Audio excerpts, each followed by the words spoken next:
ان اللہ یأمرکم ان تؤدوا الامانات الی اہلہا، بے شک اللہ تمہیں حکم دیتا ہے کہ جن کی امانتیں ہیں انہیں سپرد کرو۔ ایک قول یہ ہے امانتوں سے کہ جو اللہ تعالیٰ نے چیزیں فرض کی ہیں ان فرائض کو ادا کرو۔ اسی طرح جب کوئی شخص ہمیں امانتاً کوئی چیز رکھواتا ہے تو اس کی حفاظت ضروری ہے اور اسے واپس کرنا ضروری ہے۔ ایک قول یہ بھی ہے کہ یہاں امانت سے مراد عہدہ ہے، تو عہدہ اسے دیا جائے، منصب اسے دیا جائے جو اس کا اہل ہو۔ وَإِذَا حَكَمْتُمْ بَيْنَ النَّاسِ أَن تَحْكُمُوا بِالْعَدْلِ، اور یہ کہ جب تم لوگوں میں فیصلہ کرو تو انصاف کے ساتھ فیصلہ کرو، دونوں فریق میں سے کسی کی کچھ رعایت نہ کرو۔ علماء نے فرمایا کہ حاکم کو چاہیے، جج کو، اسلامی عدالت کے قاضی کو چاہیے کہ 5 باتوں میں دونوں فریقوں کے درمیان برابر کا سلوک کرے۔ نمبر 1، اپنے پاس آنے میں، جیسے ایک کو موقع دے دوسرے کو بھی دے، دونوں فریق حاکم کے پاس آسانی سے آ سکیں۔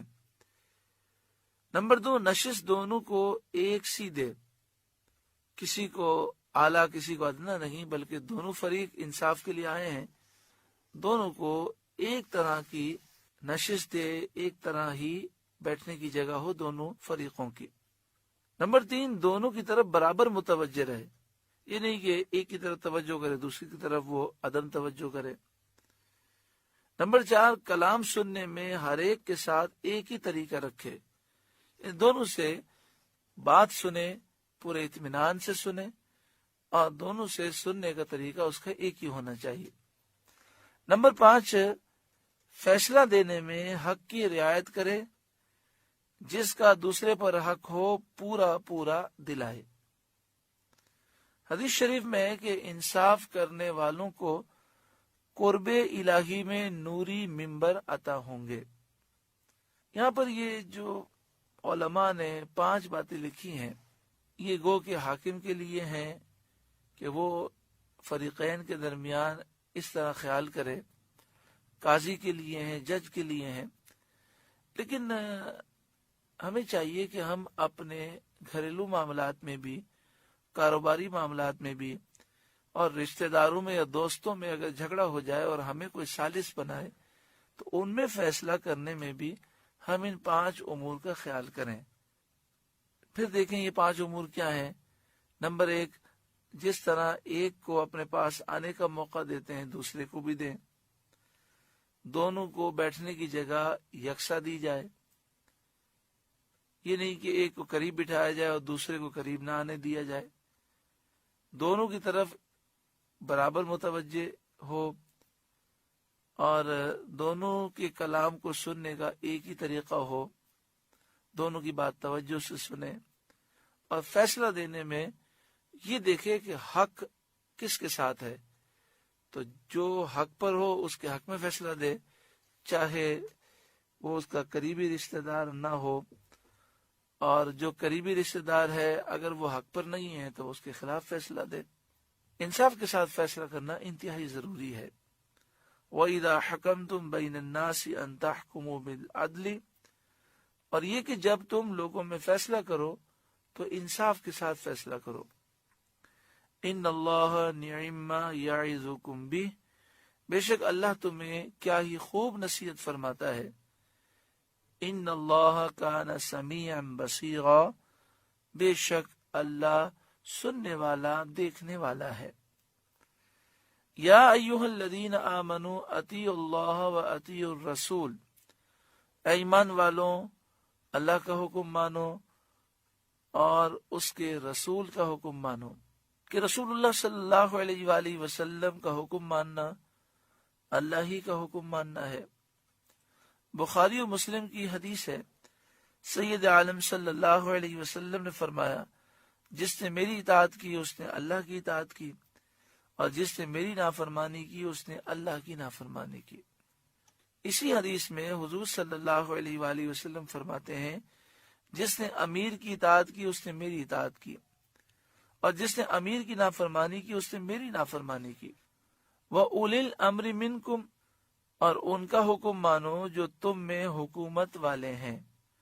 اس آیت سے ثابت ہوا کہ جو مسلمان امراء ہیں، حکام ہیں، حاکم ہیں، ان کی اطاعت بھی واجب ہے، مگر اس وقت تک اطاعت واجب ہے جب ان کا حکم حق کے مطابق ہو۔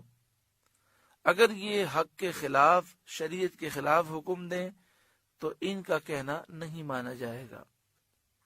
فَإِن تَنَازَعْتُمْ فِي شَيْءٍ، پھر اگر تم میں کسی بات کا جھگڑا اٹھے، آپس میں کسی بات پہ جھگڑا ہو جائے، فَرُدُّوهُ إِلَى اللَّهِ وَالرَّسُولِ، تو اسے اللہ اور رسول کے حضور رجوع کرو، یعنی وہ حکم، وہ مسئلہ اللہ اور اس کے رسول کے دربار میں لے جاؤ۔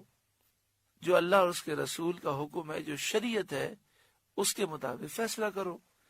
ان کنتم تؤمنون باللہ والیوم الآخر، اگر اللہ اور قیامت پر ایمان رکھتے ہو تو اس پر عمل کرو۔ ذالک خیر و احسن تأویلا، یہ بہتر ہے اور اس کا انجام سب سے اچھا۔ اس آیت سے معلوم ہوا کہ احکام تین قسم کے ہیں۔ ایک وہ احکام ہیں جو کتاب اللہ کے ظاہر سے ثابت ہوتے ہیں، ایک وہ احکام ہیں جو حدیث کے ظاہر سے ثابت ہوتے ہیں، اور ایک وہ احکام ہیں کہ جو ہیں تو قرآن و حدیث کے لیکن ظاہراً ثابت نہیں ہوتے، اس کے لیے قیاس کرنا ہوتا ہے، اور مجتہد قیاس کر کے وہ احکام نکالتا ہے۔ تو اس طرح احکام کی تین قسمیں ہو گئیں۔ اولو الامر میں امام بھی ہے، امیر بھی ہے، بادشاہ بھی ہے، حاکم بھی ہے، قاضی بھی ہیں، تو ان سب کی اطاعت شریعت کے دائرے میں رہ کر کرنا واجب ہے۔